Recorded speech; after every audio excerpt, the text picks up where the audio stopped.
Robin Hood Radio and the Robin Hood Radio Network is proud to present Leonard Lopate at Large, lively hour-long in-depth discussions providing overviews and context to topics usually covered in partial measures. His guests include leading thinkers, scientists, artists, economists, farmers, historians, authors, and politicians. Mr. Lopate is a Peabody Award winner whose numerous honors include 3 Associated Press Awards and 3 James Beard Awards.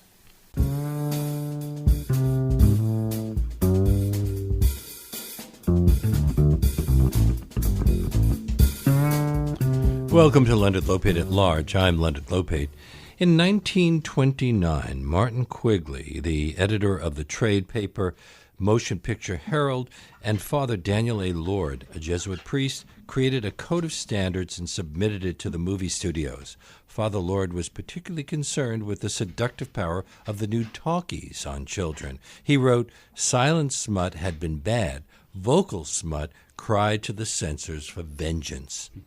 Several top studio heads met with Lord and Quigley in February 1930 and agreed to most of their demands, and the code went into effect at the end of March of that year. In response, a new breed of independent filmmaker emerged, breaking all of the code's rules on sex, drugs, and childbirth by cloaking them in a banner of moral uplift. Forbidden Fruit, new restorations of 9 of those films, presented by Kino Lorber in association with Something Weird in the Library of Congress, currently being screened on weekends at Film Forum on West Howson Street. And it brings Mr. Wood, Brett Wood, the Vice President and producer of archival releases for Kino Lorber, to our show now. Welcome. Thanks. I'm excited to be here.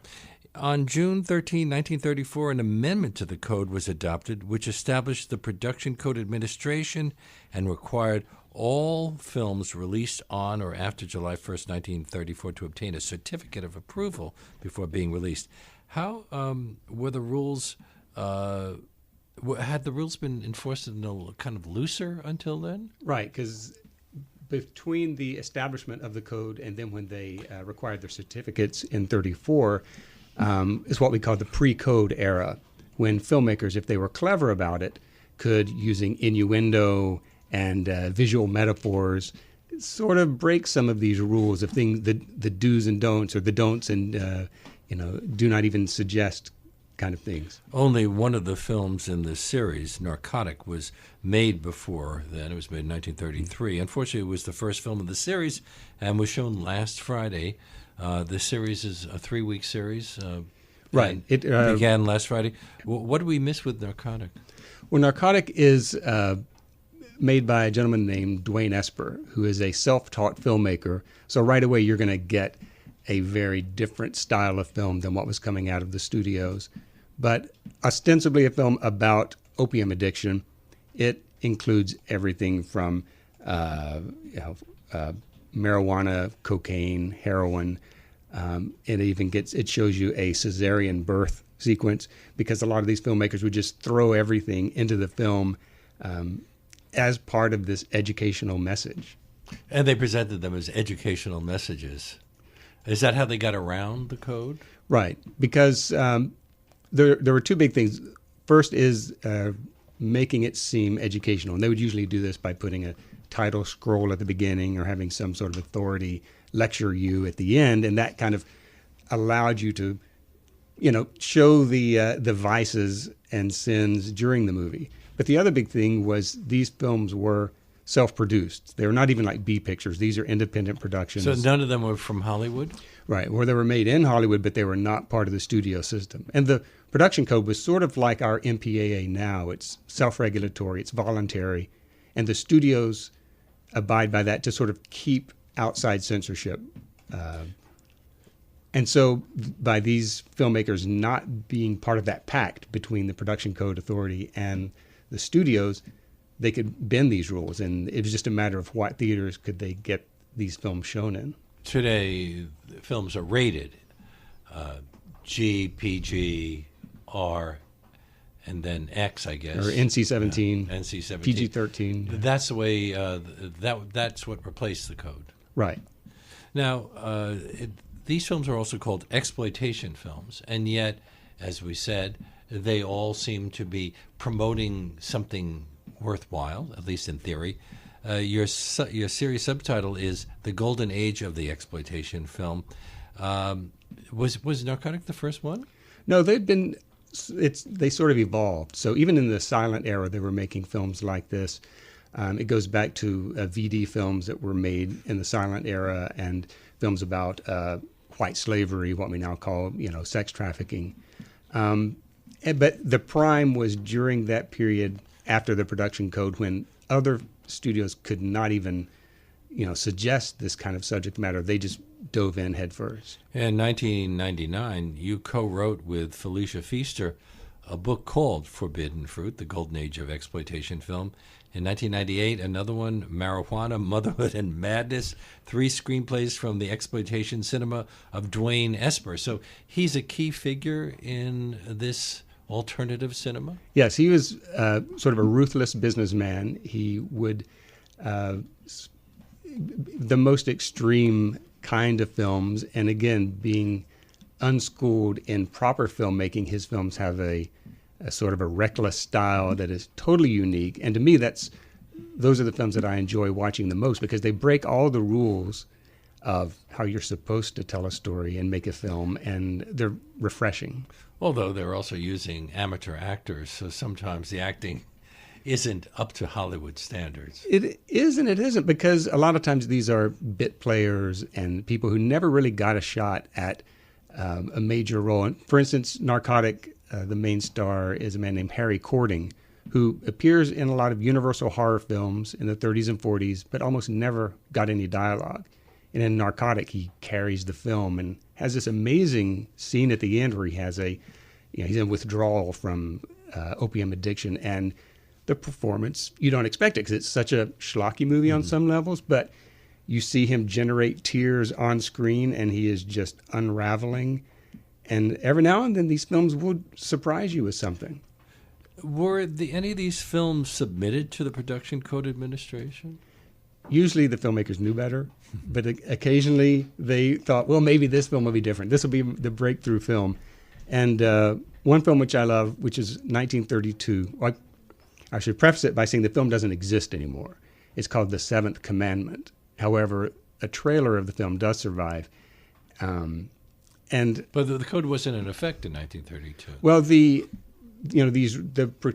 production code office was there, but they weren't requiring the certificate, but they would still review films and review scripts through Hollywood. But so he submitted The Seventh Commandment, which I think this will help the listeners sort of understand these films we're talking about. So in addition to addressing the topic of adultery, which is the Seventh Commandment, it also discussed prostitution, abortion, syphilis, lesbianism. It included cross-dressing, had footage of a cesarean birth, and according to one source, even had surgical footage of a facelift operation. So, it's like the kitchen sink. Now, I'm assuming it was opposed to pretty much all of those things. Well, this is the other thing. I do feel like the filmmakers on a certain level believed the message they were espousing, but at the same time, they were having fun with it. These were not serious attempts to educate and scare viewers, because we know these films mostly through Reefer Madness. That's the most commonly recognized film. Which is not in the series because it's already too well known. It's out there, and we have a print of it, but I'm looking for one a little bit better. If we're going to do it, let's do it right. And in the 70s, that film was widely shown at midnight screenings, and it was a camp classic, and you would go and laugh at it.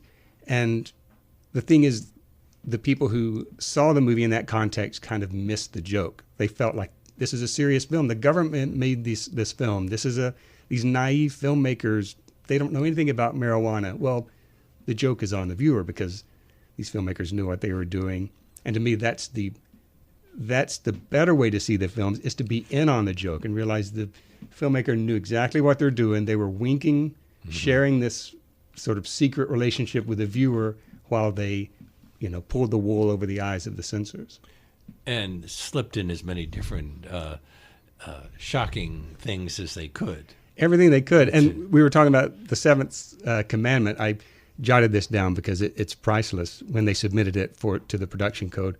Joseph Breen himself, the head of the production code, wrote this response. He called it, quote, "the most thoroughly vile and disgusting motion picture which the three members of this staff have ever seen.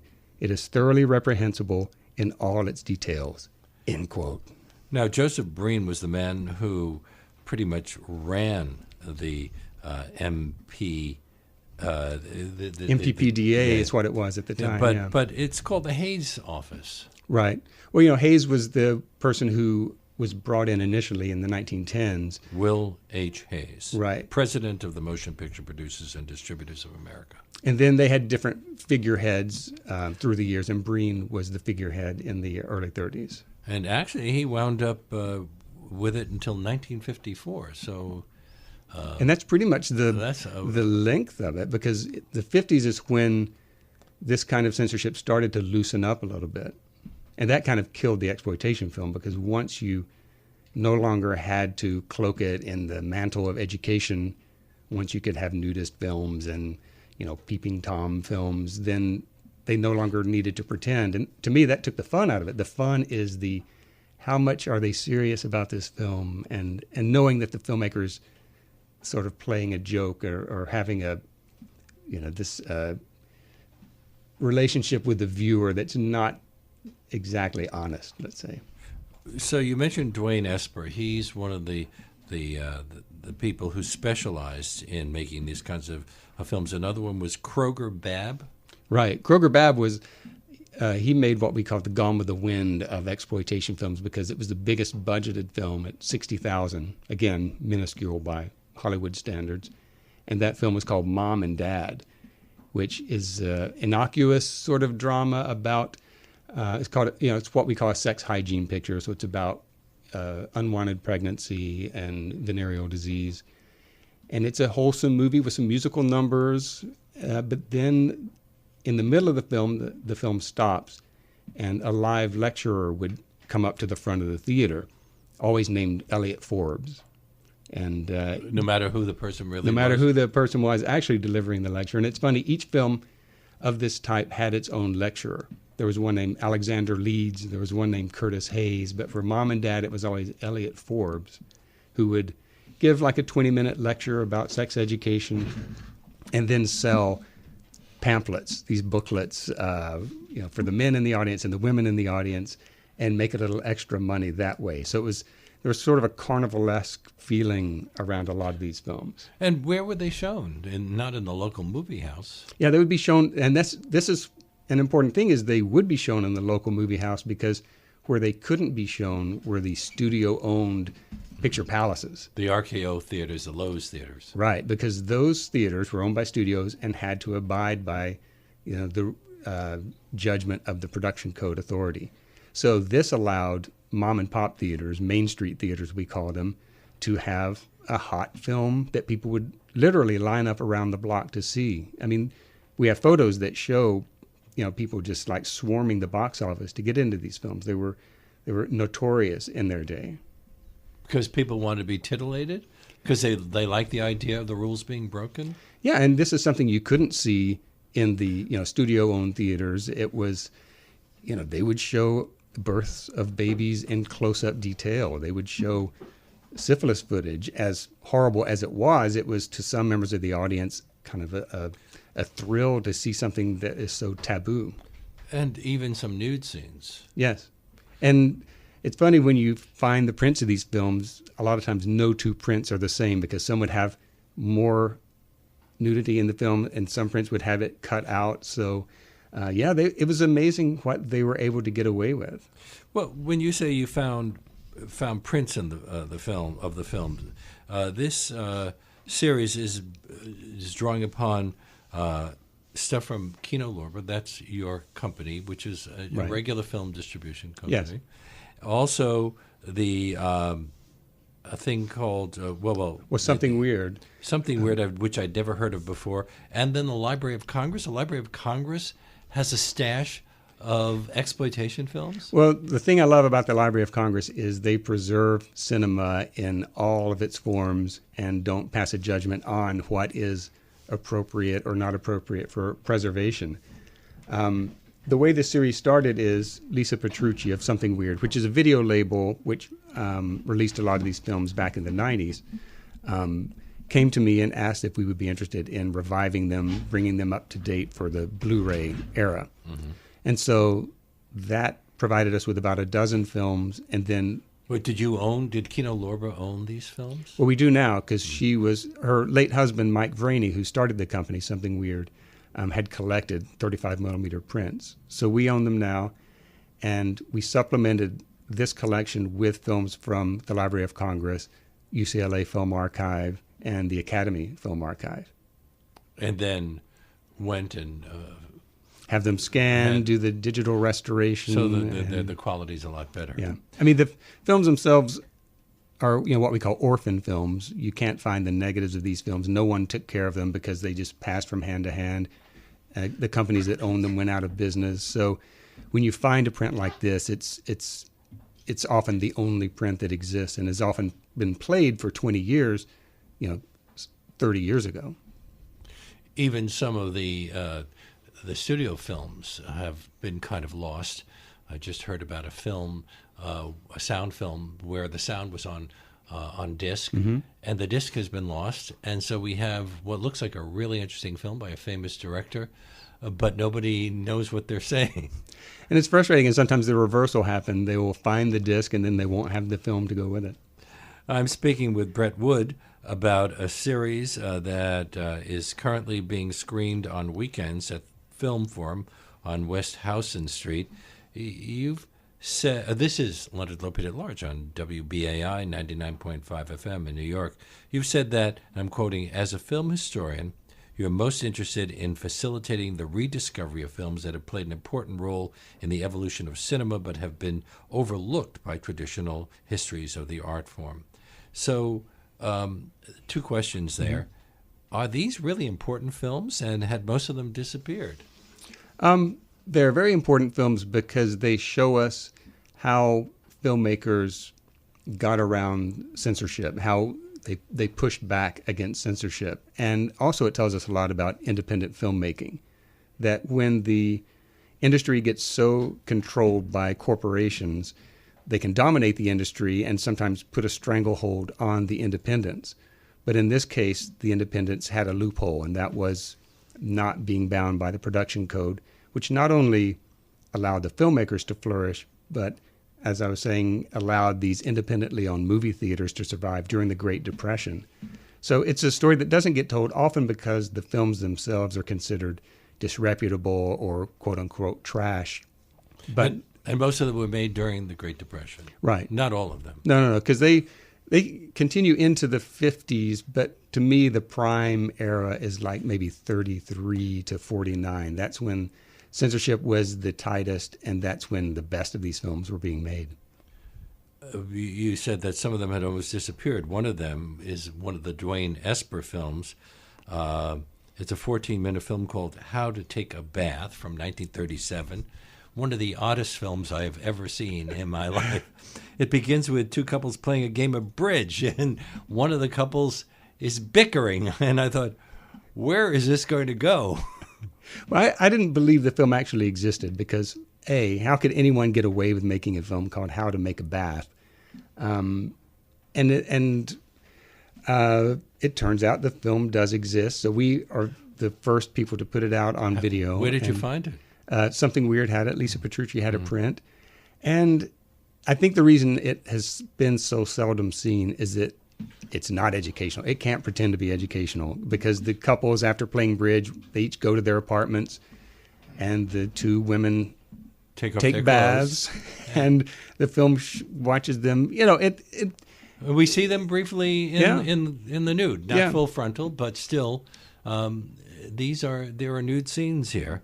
Yeah, and the thing about these films is that when there is nudity, usually it's not completely out and unobstructed. So it almost turns the viewer into a voyeur because you have to, you catch glimpses of things. And in the case of a film I'm sure we'll talk about later called Child Bride, it will obscure the nudity with like plants and water and things like that. But that just makes big swimming scene. Yeah, and so that makes the viewer unconsciously or involuntarily try to look harder to see the forbidden. And in one of the films, there's even a lot of talk about peeping toms. Yes. And a guy looks through peepholes. Yeah, that's the keyholes. the companion film to How to Take a Bath, and that's called How to Undress, also known as How to Undress in Front of Your Husband, which is a sort of a tongue-in-cheek instructional film for the proper methods of disrobing. But interestingly, it stars a woman who's fairly prominent. She was John Barrymore's last wife. Yeah, occasionally these filmmakers could get someone, usually when they were in the decline of their careers. One of Charlie Chaplin's ex-wives, Lita Gray Chaplin, is in a film. A lot of silent movie stars, a lot of silent movie directors past their prime were making these films. But my favorite casting coup of all time is for the anti-drug film She Shoulda Said No. Stars a woman named Lila Leeds. And so this film was made in 1949. In 1948, Lila Leeds was arrested in a very high-profile drug bust with Robert Mitchum. His career went on. He continued to make films. Hers was over.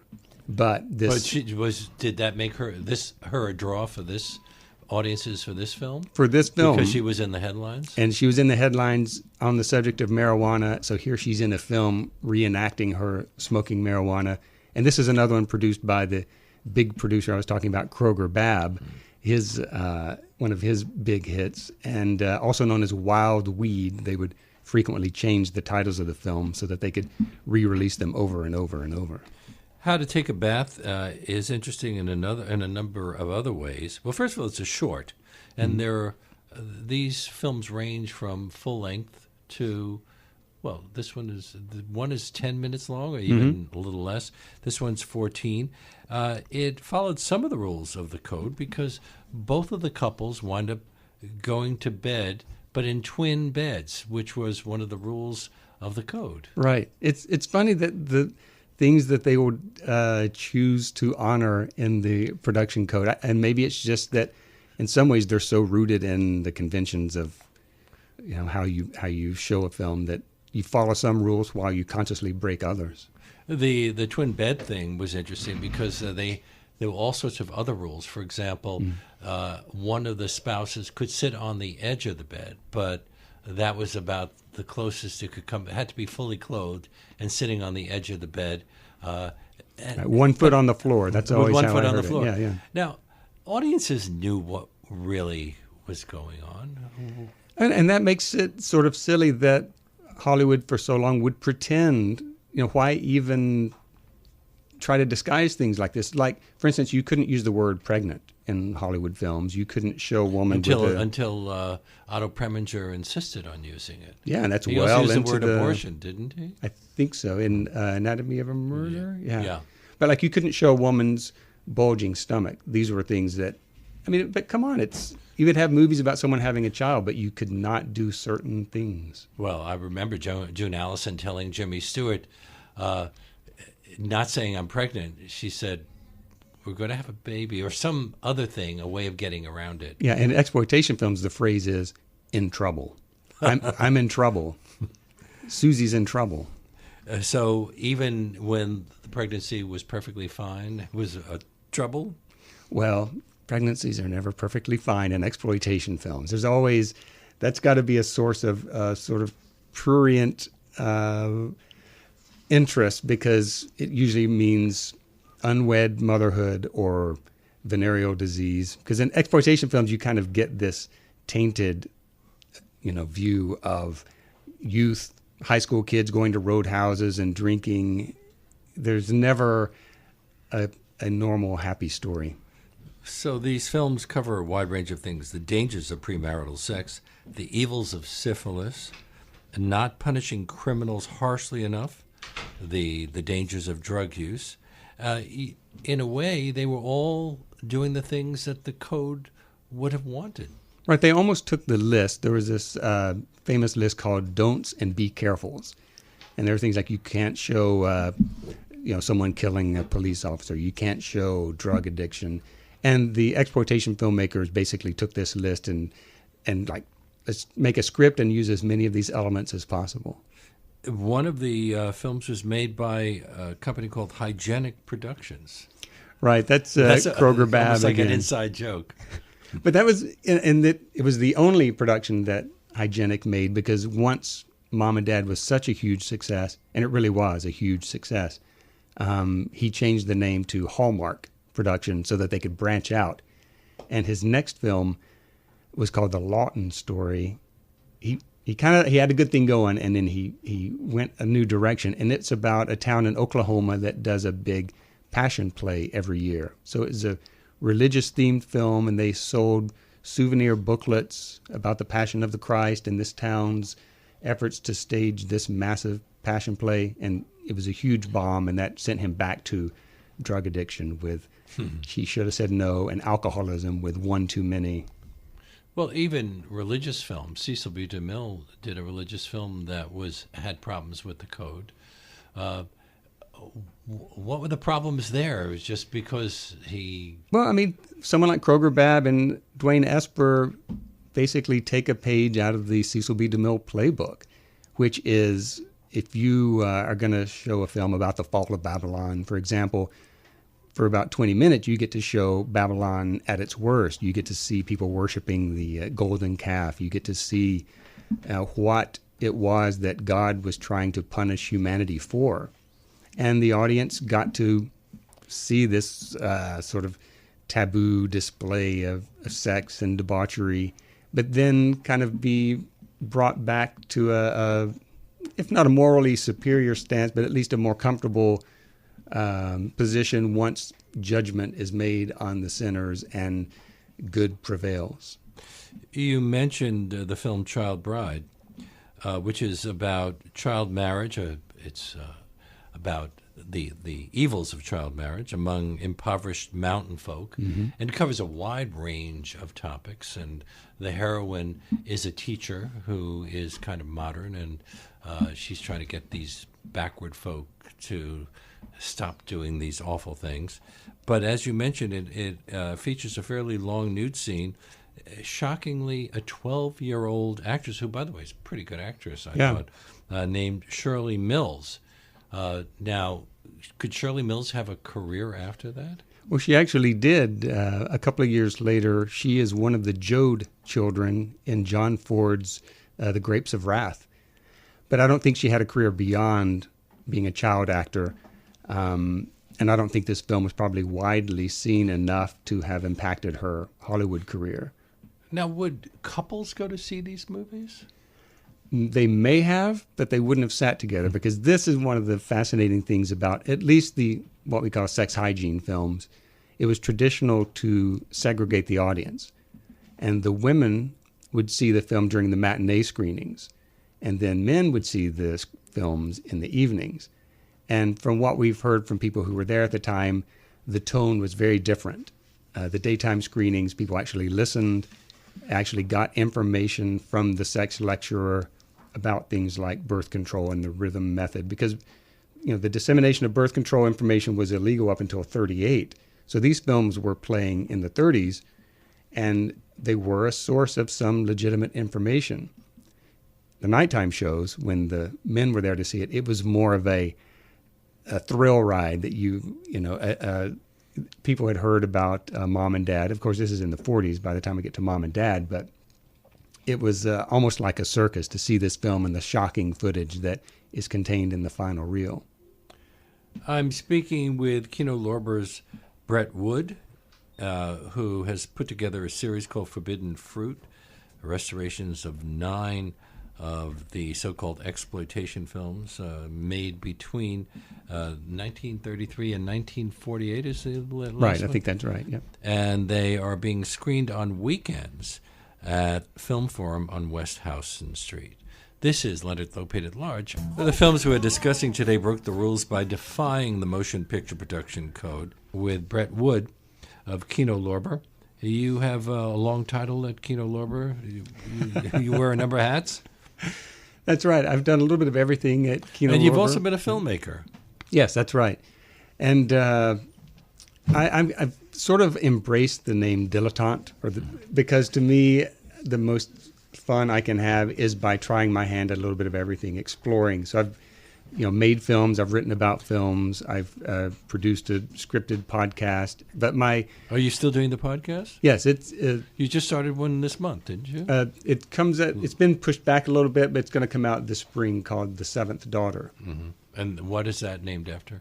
It's an old superstition that the seventh daughter of a psychic would have especially keen psychic powers, and it's about a young girl who's being trained to be a phony psychic back in the 1920s. Seventh daughter. That's a lot of kids. Eddie Cantor, did he have daughters or sons? I can't remember. Getting back to the code. Sure. It was divided into two parts, and the first was a set of general principles which prohibited a picture from lowering the moral standards of those who see it so as not to wrongly influence a specific audience of views that included women, children, people of lower classes. Wow, there's that's interesting. And people with susceptible minds. It called for depictions of the correct standards of life and forbade any sort of ridicule towards a law or creating sympathy for its violation. Which, everyone is, agreeable to these kinds of rules, but at the same time, we need to have some sort of sensational, there needs, if in movies we love to see crime, we love to see vice, we love to see it vanquished in the end. Sometimes, not always. Well, by the code, you had to. The Right. criminal had to be vanquished in the end. It was only after the end of the code that criminals could get away with what they did. But it was, we need to be able to explore. We need to show the underbelly of life in America, whether it's for entertainment or whether it is to make a political point or a social commentary or whether it is to actually teach a legitimate lesson about things like this. But I was curious about the people they thought had to be protected: women, children, people of lower class, and people with susceptible minds. Yeah, there's not always men. that moral superiority of these things. And for instance, in addition to the production code, there are various state and local censor boards. And when you read their verdicts on films, you would often find like this might tend to incite to crime, or this might tend to corrupt morals. It was always, it won't corrupt our morals, but it might corrupt the morals of someone who's not as strong and willful. And even some films that passed the production code were banned in certain states. Right. There were, and some of the states, the codes were administered by religious groups. Right. And, and that's why you would often have, at least with exploitation films, different versions of the films, depending on where you were seeing it. And they had a trick where they would, for instance, in the New York Censor Board, submit a film and it would be passed with changes. So they would cut out the scenes that were required to be cut out. But then when it came time to actually screen the film, they would send an uncensored print. And if they ever got caught, they could just say, oops, we didn't know how that happened, but we'll make sure that a proper print gets sent back out next time. The second part was a list of items that could not be depicted, and that included homosexuality, because they forbade sex perversion. That's what they said. Yeah. Also, miscegnation, marriage, sexual relations between different races. Yeah. It stated that an adults-only policy would be a dubious, ineffective strategy because it would really be difficult to enforce. Right.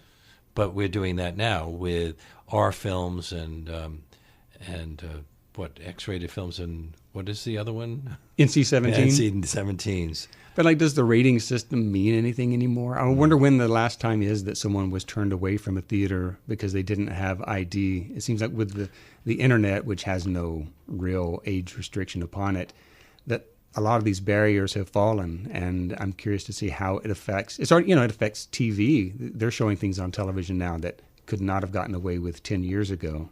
Sexual relations outside of marriage was forbidden. So how did they deal with films like Casablanca, which suggested that Rick and now I've forgotten her name, Ilsa, yeah. Ilsa had gone to bed with each other in Paris. I think just the audience would know there was enough sort of nonverbal communication of these things that if someone had a relationship and they shared a cigarette and kissed in Paris, we know what happened. But, technically in the script, they're not saying anything happened. And, in the pre-code era, filmmakers could push it further and suggest more. But it's always that ability of a filmmaker to make the viewer understand something without coming out and telling them that. And to me, that's what makes cinema. That's when cinema is the most effective, is when the audience figures it out or is involved enough in the story that they have a deeper understanding of what's going on in the film. The first major instance of censorship under the production code involved 1934 classic Tarzan and His Mate, which had nude scenes. Supposedly Maureen O'Sullivan, although it was really a body double. So it was taken out of the master negative of the film. Do we still have both versions? Yes. They, I would say about 10 years ago, created a restored version with the swimming scene reinstated. So fortunately, a lot of times the footage does survive. King Kong's another great example. It was cut under the production code. Other films, those scenes have been lost. Betty Boop had to change from being a flapper, began to wear an old-fashioned housewife's skirt. What was the response of the writers, the directors, and the Hollywood moguls to when Breen decided to change scripts? I mean, it took the fun out of it, I think, but at the same time, it was their jobs, and the Hollywood industry became more of a factory-type operation. It was already becoming that way under Irving Thalberg. He's the person who organized this system of production where you have a screenplay department, a art department, a editing department. That was MGM? Yes. And everything sort of was made by committee instead of one filmmaker overseeing the production from start to finish. It would just, like an assembly line, go into different departments, and so you get what is a film that has a slick, polished look and that feels like an MGM film and feels less like a film by, say, Todd Browning or King Vidor. One of the studios that pushed hardest against the code was Warner Brothers. And the Production Code Administration also engaged in political censorship when Warner Brothers wanted to make a film about concentration camps in Nazi Germany. The production office forbade it because it cited prohibitions on depicting in an unfavorable light another country's institutions and prominent people. So that still strikes me as kind of shocking. It only changed, and a number of anti-Nazi movies never got produced because of that. Yeah, and especially since all these emigres were coming from Germany and wanted to make movies, Fritz Lang and people like that. Yeah, in the late 30s, you couldn't say anything bad about Mussolini. Sometimes I would see correspondence which would say this movie has a disparaging comment about Mussolini or Hitler, and that would have to be taken out because we have, and I think it was more because we have film distribution connections in Europe, and we don't want to limit ourselves to, say, the UK only. So Germany was a good market. Yes, and up until the formal declaration of war, we didn't make anti-fascist Well, actually, films. it started in 1938 when the FBI unearthed and prosecuted a Nazi spy ring. So then Warner's was allowed to do confessions of a Nazi spy. And even more interesting, I thought, the Three Stooges made a short subject in January 1940 called The Nazi Spy. A spoof on Hitler and his people. Yeah. Then another thing happened. 43, we have a famous case of The Outlaw with starring Jane Russell. Right. Which we did a release of that film as well, because and that was a film where Howard Hughes was the producer, and he was very much into pushing back against the Production Code Authority. And in fact, some of his films from the 30s are just now being restored to their uncensored form. There's a film with the amazing title of Cock of the Air, which I saw a screening of 2 years ago, which has nothing overtly inappropriate in it, but it is so filled with sexual innuendo. It's about a womanizing pilot that the film even the just title got chopped up. Even the title. So yeah, he was always pushing back against the production code, and then The Outlaw, with its which so much attention is focused upon the bosom of Jane Mansfield, just sent the production code into spasms of hysteria. Well, they wanted to censor the advertising for the film. Yeah, and that was a thing where part of even the New York Censor Board, part of its mission was to control advertising, the trailers, the posters.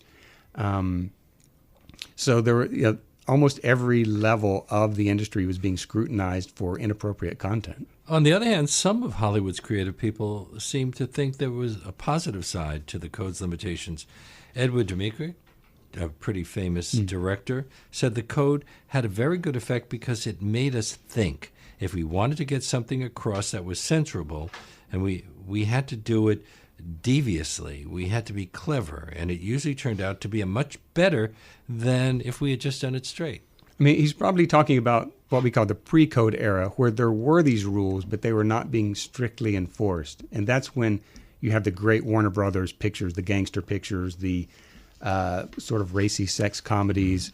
Barbara Stanwyck becomes a superstar Right, for good exactly. reason. Things like Baby Doll and Red-Headed Woman, films that really, I credit Bruce Goldstein and the Film Forum for putting on our cultural radar, of showing that in the early 30s, you had this playful, lively, irreverent style of filmmaking. But then in 34, like you said, that's when the code said no more suggestion, no more innuendo, everything needs to be whitewashed. And that's when that playful relationship that a filmmaker had with the audience, just like with the exploitation films, ended for the Hollywood filmmakers. And the exploitation filmmakers were lucky in that they could continue to do that and pretend to be an educational filmmaker, but actually, break out the laundry list of things you're not allowed to depict, and then fill your film with it. Getting back to the series, the three-part series, we missed the first one. On Friday, you showed Narcotic, Dwayne Esper's 1933 film. Saturday, Mom and Dad by William Bodine, who didn't he make some regular Hollywood films? Yeah, he was a big director in the silent era. He made a Mary Pickford film, Sparrows. A lot of the higher echelon exploitation films were made by veteran Hollywood directors like Earl Kenton and Louis Gosnier, who made Reefer Madness. And then on Sunday you showed Child Bride and How to Take a Bath. Now, what determined what films you put together? Was it just simply a matter of them adding up to 90 minutes or 2 hours? No, I mean, we tried to, as I framed last night's screening of Child Bride and How to Take a Bath, both are sort of about voyeurism. Mm-hmm. The first night where we showed Narcotic and The Seventh Commandment, I wanted to show some Dwayne Esper's early works. And later on, when we have She Should Have Said No, which is the marijuana film, which plays more like a film noir, I have it paired with a thing called The March of Crime. Dwayne Esper made these true crime documentaries, short films. And so there are two of those, and one of those will be playing with She Should Have Said No. So it has kind of a gritty crime feeling to it. Some of these films just seem to be all over the place. So one of the films has people going to the burlesque show, right, and then it has burlesque dancers, but it doesn't take advantage of it. It just, I guess, the implication that there's something sexy because burlesque is mentioned.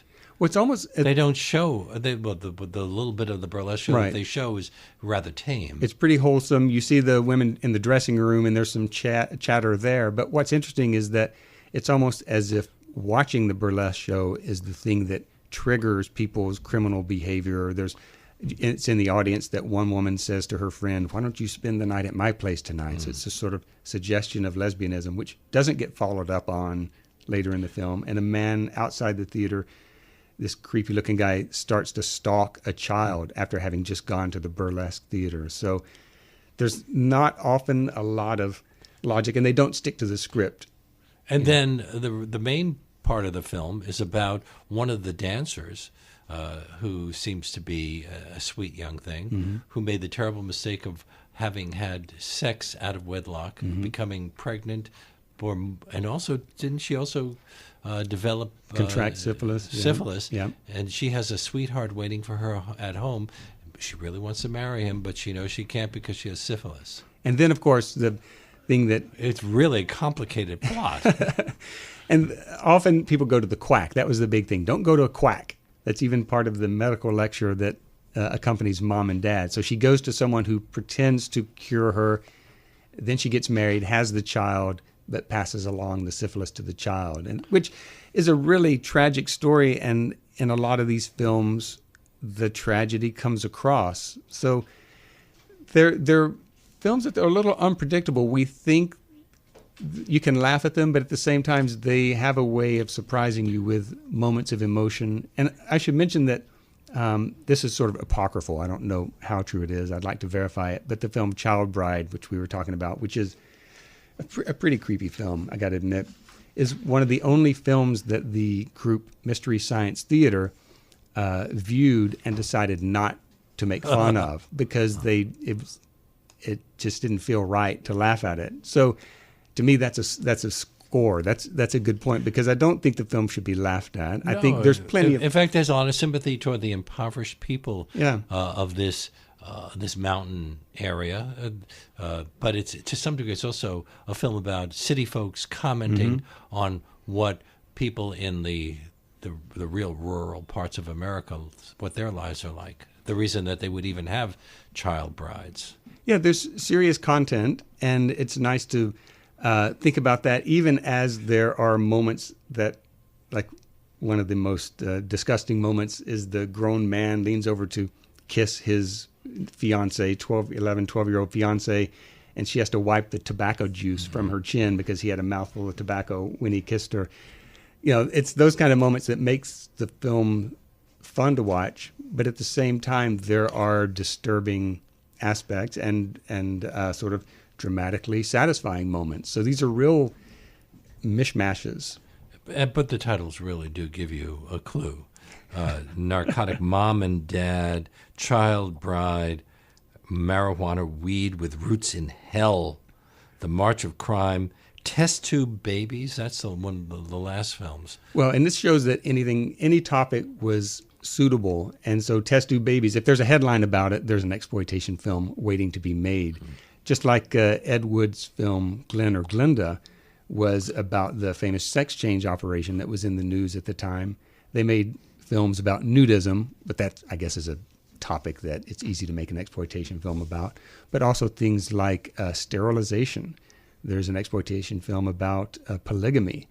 So just about any topic that is not discussed in polite circles has an exploitation film about it.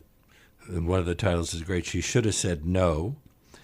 And then Sex Madness, that's kind of like a play on Reefer Madness? Right. I think Sex Madness is a title that was given to the film later, and it was originally shown as Human Wreckage, but it also had the title They Must Be Told, because the thing is, they would change these titles regularly. She Should Have Said No was also released as Wild Weed. So you might go to a theater in 1944 and see a film for the third time under a different title with a different ad campaign. What about your films? Because we're pretty much out of time, but I'm curious about them. A driver's ed documentary called Hell's Highway, the true story of highway safety films. And then you did The Unwanted, Psychopathia Sexualis.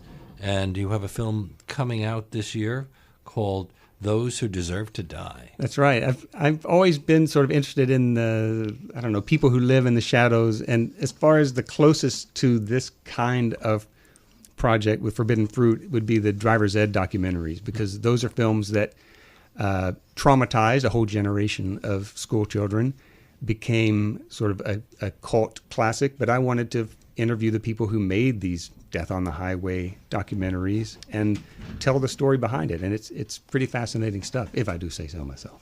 So next Friday, we have the second part of the series, and then the following week, the third. That's right. Then that's it. No, we skip a week, and then on the 30th, we come back for She Should Have Said No, which is a great one to close on because that's the Lila Leeds marijuana scare film. We've been talking about Forbidden Fruit, 9 films being presented on weekends at Film Forum. My great thanks to Brett Wood, Vice President and Producer of Archival Releases at Kino Lorber. It's been a real pleasure talking with you. Thanks for letting us talk about it at such length. I appreciate it, Leonard. And that brings us to the end of today's show. My great thanks to Brett Wood, to Reggie Johnson, who was at the audio controls, to Charlie Morrow, who composed our theme music, and to my executive producer, Jesse Lind. Leonard Lopate at Large comes to you on Saturdays at 4 and Tuesdays at noon. You can subscribe to Leonard Lopate at Large podcast on iTunes and by clicking on Robin Hood Radio's archive program site, which is robinhoodradio.com. You can also check out Leonard Lopate at Large Facebook page. We hope to see you next week.